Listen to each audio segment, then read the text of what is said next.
बापू tower Patna में आयोजित मगही महोत्सव के अवसर पर बिहार संग्रहालय के अपर निदेशक अंजनी कुमार सिंह मगध में कला संस्कृति के इतिहास पर अपना विचार व्यक्त करते हुए। नमस्कार, आप देख रहे हैं अमृत न्यूज पटना से। जब हम मगध की बात करेंगे तो समझिए कि प्राचीन भारत की बात कर रहे हैं, और जो मगध का स्वर्ण काल था वो भारत का स्वर्ण काल रहा, और जो मगध का अंधकार काल है वो पूरे भारत का अंधकार काल है।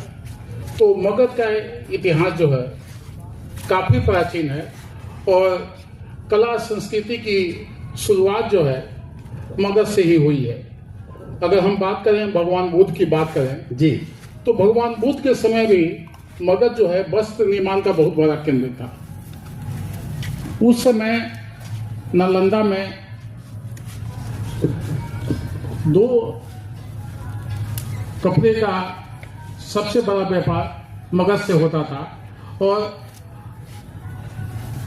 महिलाएं और पुरुष अलग अलग वस्त्र पहनते थे। जो बौद्ध धर्म से जुड़े हुए थे, बौद्धकालीन समय में जो महिलाएं थी, उस समय जो बौद्ध धर्म को मानती थी, वे उस समय साड़ी को कहा जाता था वासस, साड़ी पहनती थी महिलाएं, और स्तनपट पहनती थी, और उसके अलावा उतरिये पहनती थी। उतरिये माने दुपट्टा। तो महिलाएं 3 तरह का कपड़ा पहनती थी जिसका निर्माण मगध में होता था।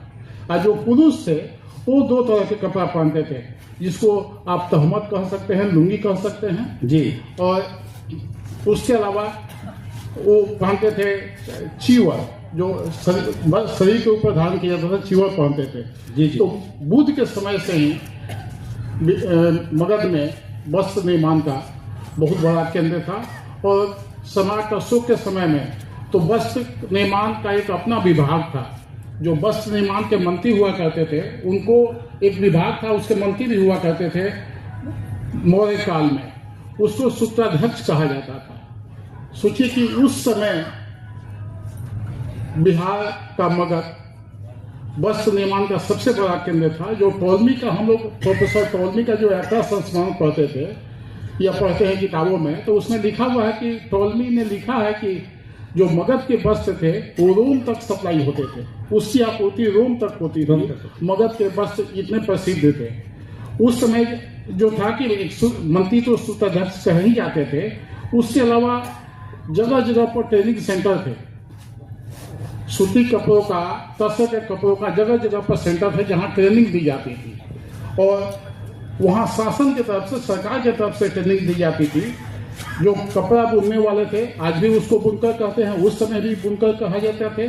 जो रंगने वाले थे उनको रंगसाज कहते थे, और जो सिलाई करते थी महिलाएं, उनको सूचीकरण कहा जाता था, और कसीदाकारी वाले को पिचसकारी कहते थे।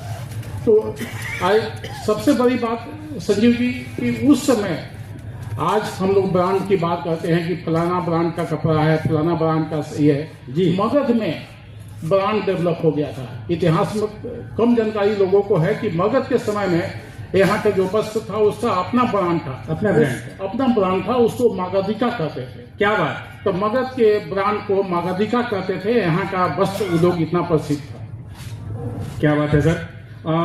हम चले गए